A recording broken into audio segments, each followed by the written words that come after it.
Tēnā hoki tātou katoa e te whānau koutou e mātakitaki mai nei tēnei hunua pāho o te Kura Arotea.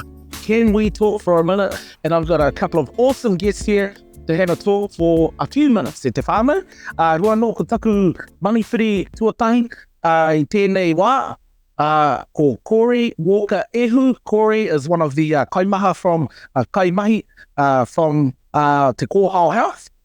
And awesome to have Corey here. Corey, whakamārama mai, ko wai koe, lowhea koe tātou mai ki te Kohao.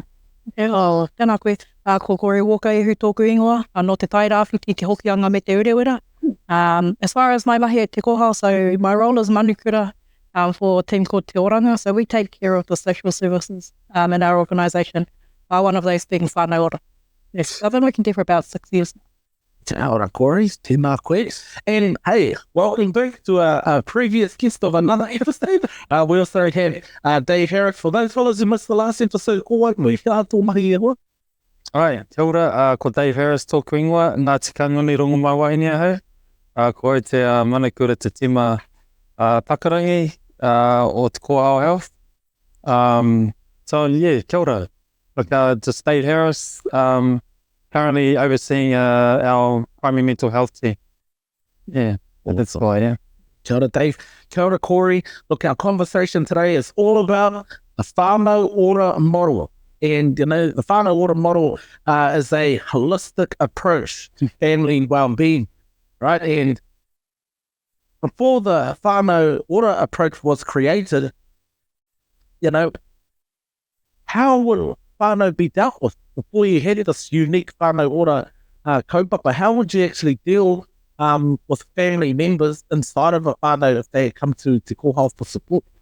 So Te Kohao have always worked across a collective way of working, but what I know from places externally is that they will just work with the one whānau member or one person in the whare, and predominantly only on whatever issue it is that they present with at the time. So then you'd have a whole number of people from different services, different disciplines, working with different people in the whānau, which can get quite hectic, really, because you've got all of these people. It can be overwhelming for whānau themselves because they've got so many different professionals and organisations coming into their whare wanting to talk about different things, which actually all connect anyway. So it makes sense to work in the Whānau Ora approach, really, with our people. Right, but the Kohao has always dealt with the whānau as a whole, unlike other providers, I suppose, who like deal with individuals. Like, when did the Kohao actually start, like, providing these services? Okay, so Whānau Ora itself is just over 10, 12 years old in the way that we know it today.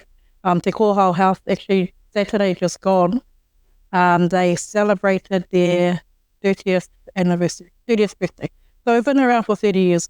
Our Whānau Ora approach is nothing new to our people because we've always lived communally. We've always taken care of everyone. It's not a one person is more important than the other. So our approach that we do in Whānau Ora is always about how can we contribute to the whānau as a whole. Everyone comes with their different talents and needs and things like that.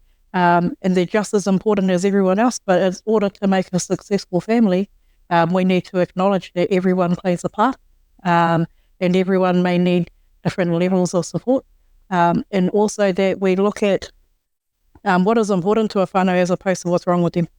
9 times out of 10 when whānau go to meet with new services for the first time, and the question will be put to them, tell me about yourself, they're instantly going to go to what's wrong. Because that's why we go to people for help, because something's wrong.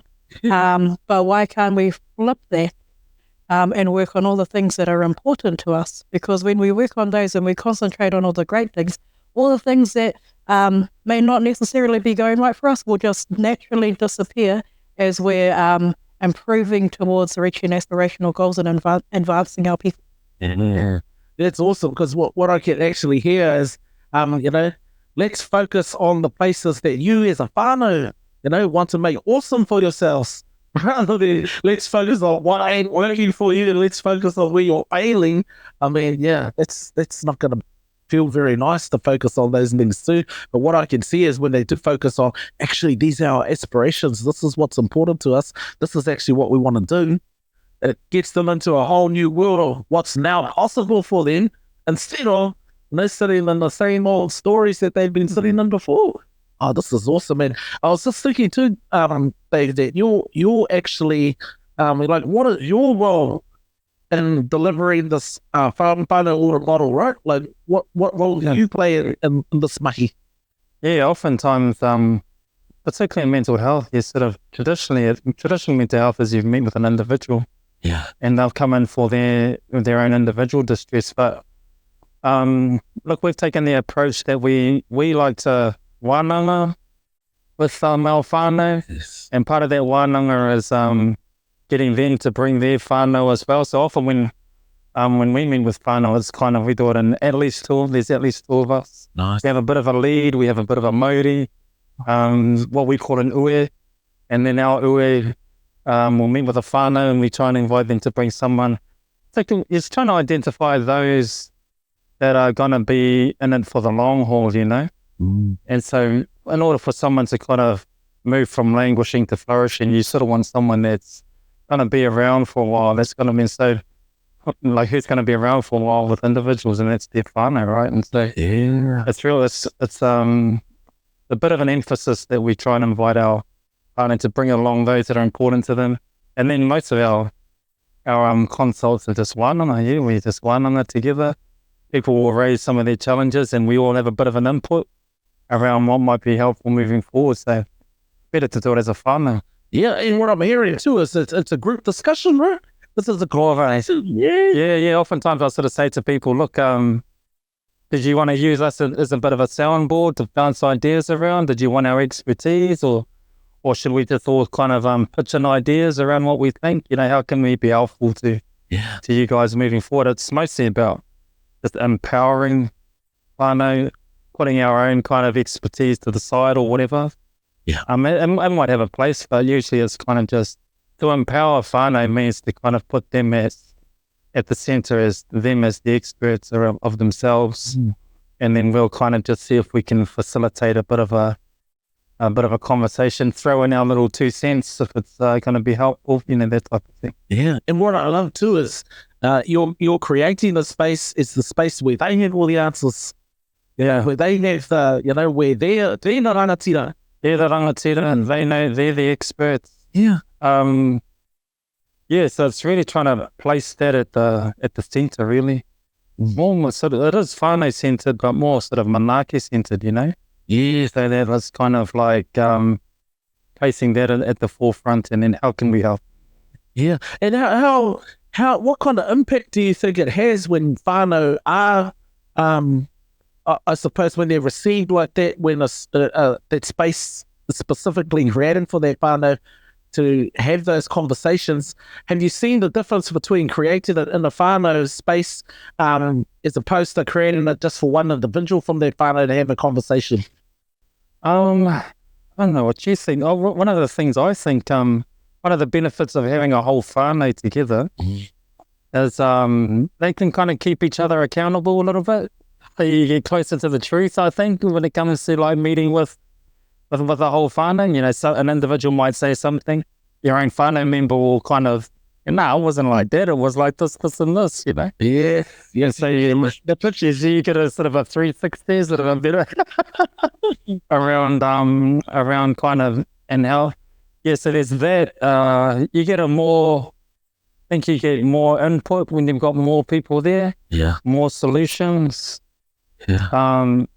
Individuals, as a whānau, as you sort of shift and move and negotiate the conversation a little bit, new perspectives might kind of pop up as to what the actual issue is.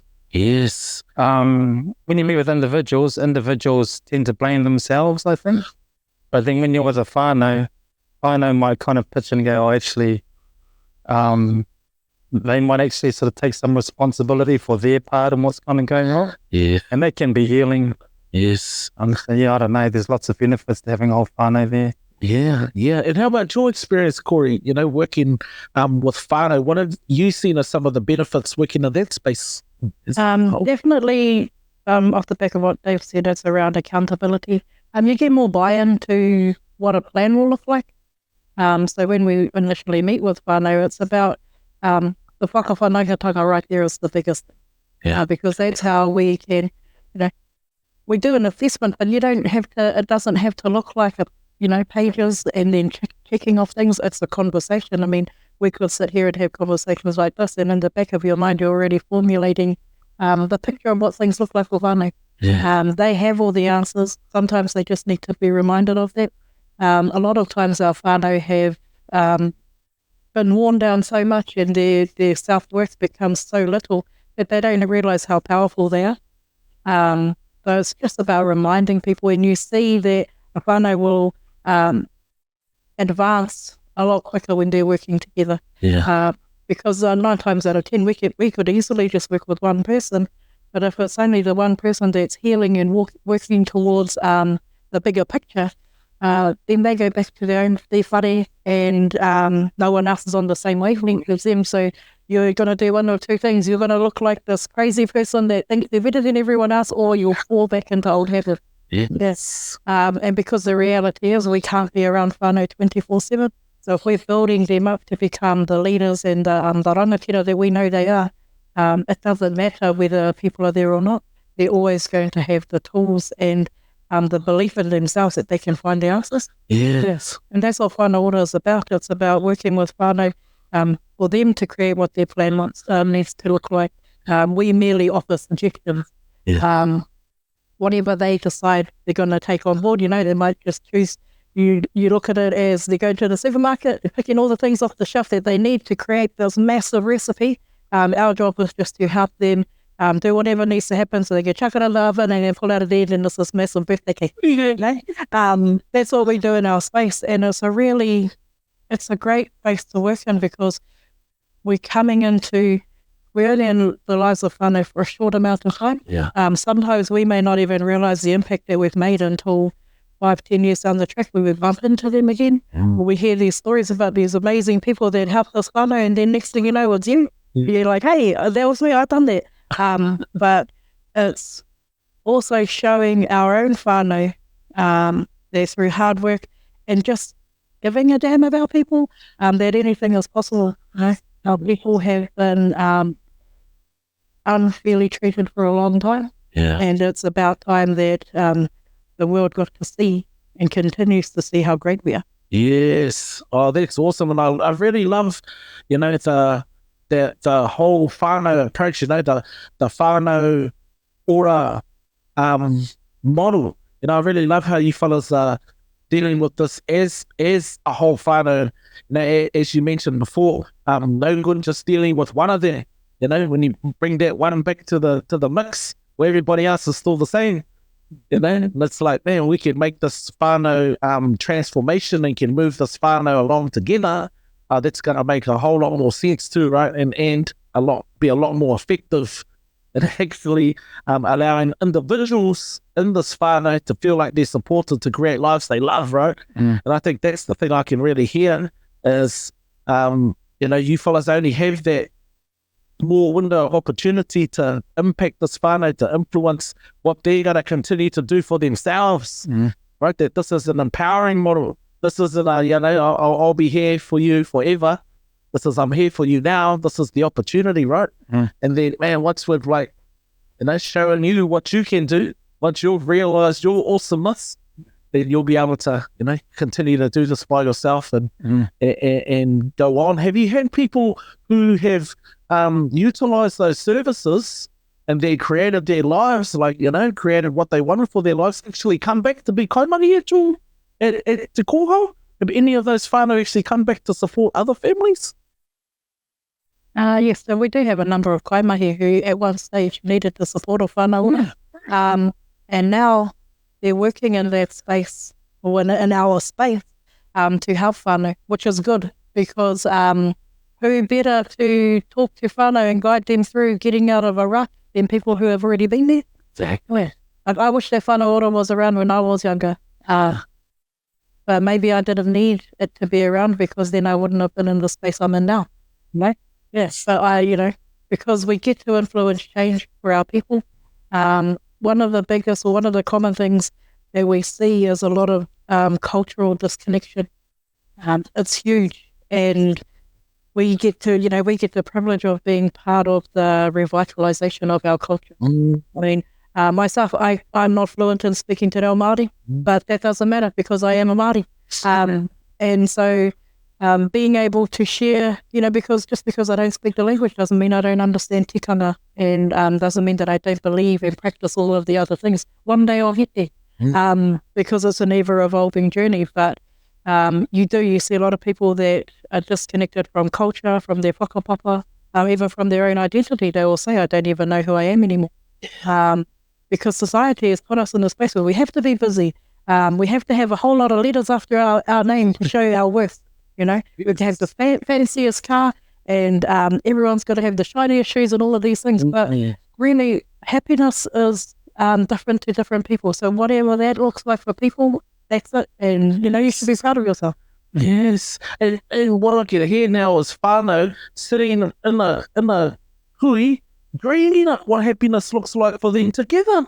Like, this is the opportunity that you're providing inside this Whānau Ora model, right? Where whānau can come together and share their aspirations with one another and go, man, we've all got the same aspirations. Hey, within this one whānau. Now I'm seeing the power of the space, right? Where whānau can come together and talk to each other about what they actually want for themselves, for one another as a whānau. And now I can see, once you've had this hui, you've dreamed these dreams, well, there's forward movement now. And we've said to each other, this is what we want. I want this for you. I want this for me. And what I'm actually getting is that you create spaces for families to have conversations about what they need, to have their needs be met. And you're there to help them meet those needs. Wow. Yeah, I feel like that Whānau Ora approach too sort of accelerates the process for whānau to get to where they want to be. So they're at point A, trying to get to point B. You get the whole whānau involved and on the same page, aligned, just things accelerate. Yeah, man. And I think that's really the key, is having whānau connected and aligned, so that we can work together collectively. Because that's what I'm actually hearing now, is the power of the collective. And as I'm saying that, I can see a whole bunch of obstacles in the way of that collective being able to work effectively together. Right. And would that be some of the conversations you have with them when you come to meet with them? Is, how can we address some of these barriers that are in between your own relationships as a whānau? I'm a fan of getting things in the right order. So if you, for a whānau, if you sort of go problem solving before connection, because I've got an idea, you've got an idea, Corey's got an idea around how we should get there. But if we're not connected, and all three of us may be right, but if you don't get the connection first, then you kind of will end up banging heads along the way and just become stuck.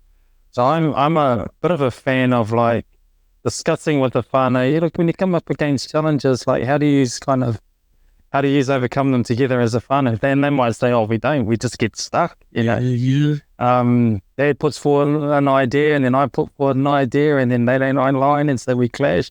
And then we get stuck. So connection is a bit of a, I think personally, I think it has to go connection first. And by connected, I mean, you don't have to agree, but you do have to kind of hear each other out, Yeah. You do sort of have, like, I can say that you can understand where that person's coming from. Yeah. At least hear them all the way through. You don't have to agree, but at least give them the opportunity to share their thoughts all the way through too. Yes. So sometimes just listening. I think to me, connection is really listening, validating, and ensuring that each other's being heard. Yes. And then once you get the sense that, I kind of get what you're coming from, then kind of problem solving can pop out of that. That's how I would do it anyway. It's also because what I'm hearing is at the heart of this connection is communication. Communication, listening, validating, appreciating, understanding, empathy, all of that stuff. Sounds like that non-violent communication. That was awesome, bro, because you're giving me a good insight into actually this is what we've got to do. It's what whānau deal with. Yeah. The things that they'll address these are the conversations that you can have when they come into these whānau ora spaces. And it feels like, if I was I'm thinking, man, my whānau need some of these conversations. Not that I have to come to whānau ora, but we can sit down and have these conversations. I think as an initial goal, have these conversations, get connected, get a good understanding of where each other's at, and then go from there, But sometimes what happens is like you'll put forward your idea, it doesn't quite align with someone else's idea, and then you're kind of going back and forth, and then each other's trying to convince each other that my idea is better than yours, and they're like, And that's usually what's happening with the whānau. So what I can hear in terms of the communication, it's like, let's hear each other. One another. That's it.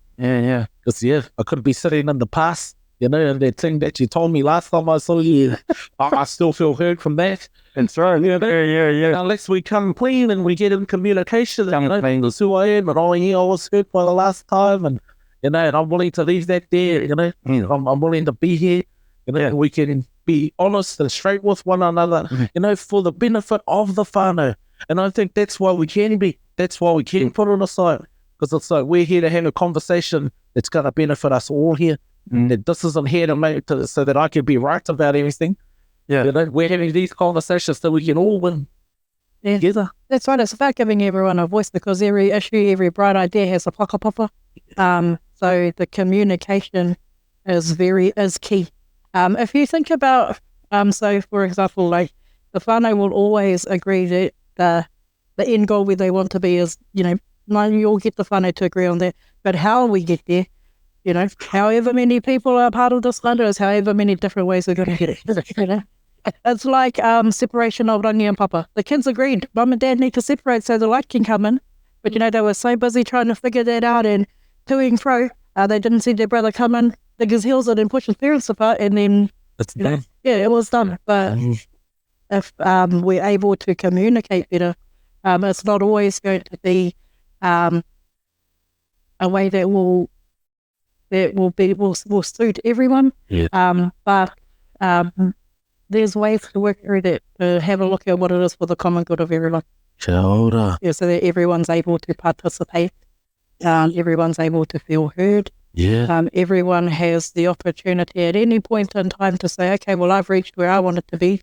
That's me for now. I'll jump, I might just wait here for a bit and I'll join you guys again later. Or we just keep on working together as a whānau, because one whānau ora never ends. It's a revolving thing. You'll meet one target, and then as the people we are, okay, we've done that, what next? So we keep on going. The other thing, just like what you touched on earlier, you don't need to be in Whānau Ora to do Whānau Ora. So when a whānau has achieved everything they need to with us, they have the tools to be able to share that knowledge with everyone else. So like you said about your whānau, you could have we like that, and you don't actually need to go into Whānau Ora because you already know it. It's a practice that we've always done. There's just a name to it. There's a name to it. And that's to help for whānau to know that they know where to go to get help. Oh, this is awesome. The more you talk about it, the more I'm seeing my whānau having these conversations and us coming clean with one another, and apologizing for things I've done and said to my kids that I'm kind of still feeling to think about. And, doing all of those things with one another and really bringing us back to connection. Because there are things we've done to each other. We've said some things, it's hard to give off some of that. Yeah, but you are right. Like, you can use those as opportunities to kind of like, if an apology was to come or something like that, well, then that promotes connection, And so you can use those difficult conversations oftentimes as an opportunity to come together even stronger than you were before. Because you start to hear things that you didn't know, like, I didn't know that about your brother, like. And then when you start to hear those things, it can connect you even more deeply. So that for me is probably the real kind of cream on the top. And these are the real opportunities that are there for whānau. You take on these courageous conversations usually lead to deep connections. They can absolutely go sideways too, But if you've got enough sort of courage or humility to apologize, or to say, look, I didn't quite understand what you were going through. Like, didn't understand how that affected you, all those sorts of things. Yeah. Then you can use them as opportunities for bonding and love and connection. And when you've got that, man, like, then you can go on and do amazing things as a whānau. Yeah, and it takes a special kind of person to be able to facilitate those kind of wānanga, because emotions can be up and down. Things will come out that people, like you said, they have never heard before. So the people that would facilitate those kind of wānanga, they need to be comfortable in a space of discomfort. We are seen as the people, the voice of reason, put your game face on people, because whānau will look to us for advice. I mean, when I say us, I mean people that work in the Whānau Ora space. They'll look to us for advice because they've come to us for help. Yes. So that's one of the biggest tricks that we have in our arsenal, I guess, is that knowing how to sit in the uncomfortable spaces and be comfortable there, to still continue to be the voice of reason and to not panic, and to be able to hold space and take on board everything that's happening, but not let it help make us fall apart, to continue to work for whānau to keep them grounded. They can be really powerful conversations, and I think when people go into spaces of wānanga with the viewpoint that what they want out at the end of it is something magical that's actually going to help them all as a collective, it doesn't matter what kinds of korero are in there. It's all working towards healing. Healing is the biggest thing that we want to do. Yeah, man, thank you for really highlighting that having the conversation will actually lead to healing. That's the thing. And because my experiences of people avoiding and resisting conversations is that conversation's gonna make it worse. We don't want to talk about it. It's going to make it worse. I say nothing, just in case I know it's going to make it worse. I'm so confident it's going to make it worse. But my experience has been the more we talk about it, the more we relinquish it, the more we release it. Talking about it is actually like letting it go almost. There is a sense of, oh man, as I'm saying this, like I can feel the weight lifting off my shoulders, and I think the more we do this, and we spoke earlier on a previous episode about tāne, struggling to share about what we're struggling with or what we're dealing with. And when we get tāne into spaces and circles and they start sharing, like, man, you just see a whole new guys arise by the end of the conversation, right? You just say, man, let's see the guy who started sharing, because man, the look on the face, the body starts, it's all changing because all of that mama has been lifted off. And that's what I can see, that this is an opportunity for whānau to do that together, and to have the support of people who can hold that space, like that's magical, and that's what's required. And I imagine that, when we think about workforce providing kaimahi for these spaces, that there is a real need for them, and there's got to be a shortage of it because there's so much of our whānau out there that aren't getting these services, right? So how do we go about creating more people to get into this money? And I sort of alluded to you before, had people gone through this money sort of come back to support it again. Are you guys like looking at recruiting more people to Kohao to do this? Yeah, I mean, lived experience, man. It's sort of like those that have been through some stuff, overcame some stuff, and then wanting to give back to support others that are in, going through what they've been through. Yeah, those people are gold. And so, yeah, it really comes down to, that has a lot to do with how we go about looking for our workers. Yeah. Awesome. And that's the magic right there. But then you've got people sitting there, who are familiar with the situation, who can relate with the whānau, right? Yeah. This is what we're creating, not only connection amongst the whānau, but connection, with those kaimahi who are there to support them as well. Yeah. Are there any other organisations in Aotearoa? Are there any other Māori health organisations that employ a Whānau Ora model as well? Are you guys aware of? Yes, so there are a number of them across the country. So I know that under the Whānau Ora commissioning agencies, they look after the majority of the North Island. There are, I think, 112 or just over 112 providers of Whānau Ora. Right. So that's just in the north, in the majority of the North Island. Yes. So there'll be more right across the country. One of the things though is that some places, some organisations will say that they are Whānau Ora, Right. but they're not Whānau Ora because it's a name. It's not a. So Whānau Ora is a movement. It's a movement of our people wanting to help our whānau Māori, te ao Māori, te ao katoa, to improve their way of life. Nice. So some people will be Whānau Ora of service. That's not actually Whānau Ora as we know it, because anyone can say that they deliver Whānau Ora services. Yeah, but all we need to know is it's a movement. It's about helping our people realise their biggest dreams, their biggest potential, and then providing opportunities, options to connect them to those different places where they need help. And it's not always another organisation. It could just something be as simple as reconnection to whakapapa that will get them on their way. Yes. Yeah.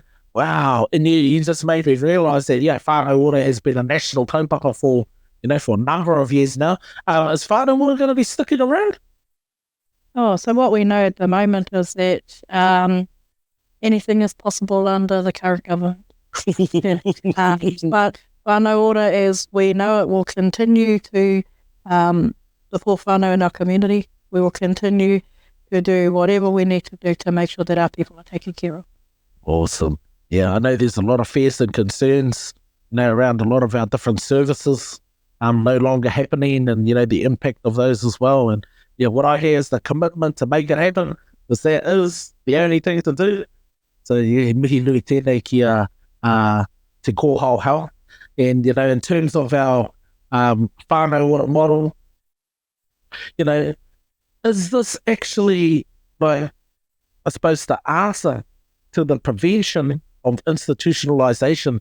When I call institutionalisation, I'm talking about, not just Henry Bennett, but I'm talking about, institutionalising our people in the health system. Because it sounds like, this is a way for whānau to learn how to take care of themselves. Yeah. And so is this the answer to it? Of course it is. Whānau Ora is definitely the answer to everything. Yeah. And the reason why I say that is what I touched on before. You'll see in places and spaces that people are claiming to be Whānau Ora, but they're not. Right. So it must be working if people want to try and tahai it. Yeah. But more importantly, Whānau Ora is looking at in the prevention space.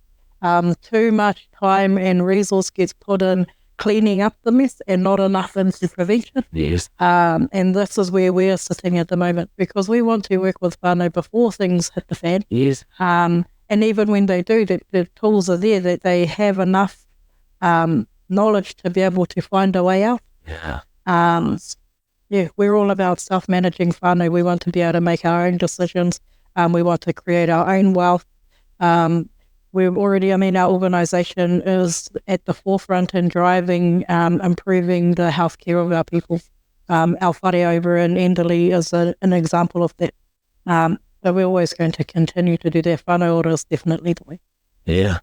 Awesome, Dave. Any words from you in terms of Yeah, I think because as Kura was talking, I was thinking about while I do believe in individual responsibility, and then people taking ownership for their own sort of where they're at currently, and their own responsibility for their own pathways towards health and goals and aspiration and all of that.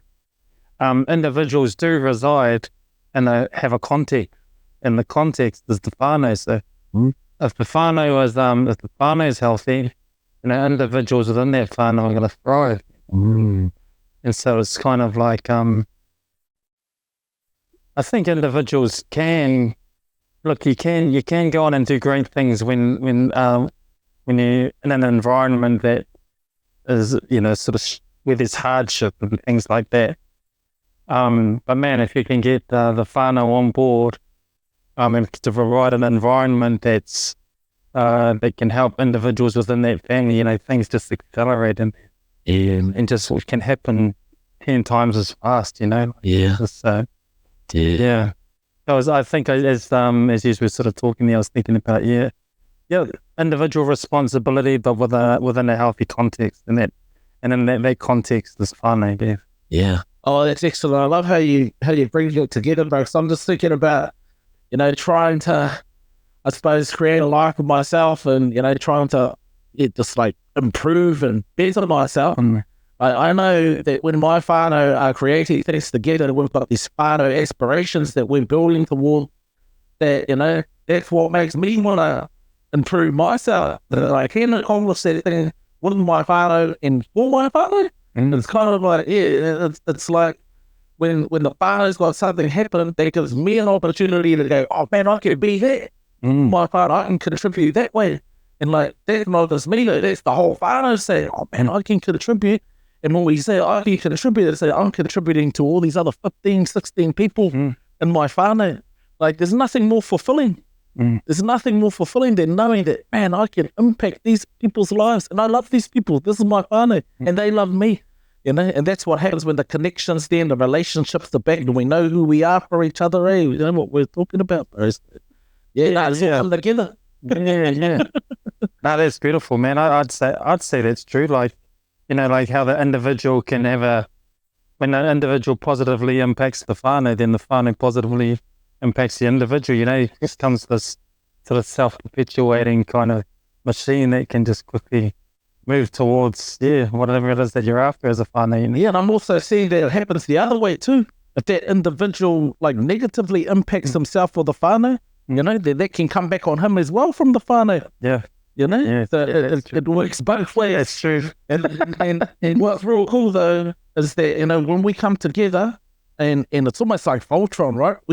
When we join forces, the power of our combined power is just massive. Like, that's moving mountain time when we can get people together, right? We can do things beyond my own individual capacity.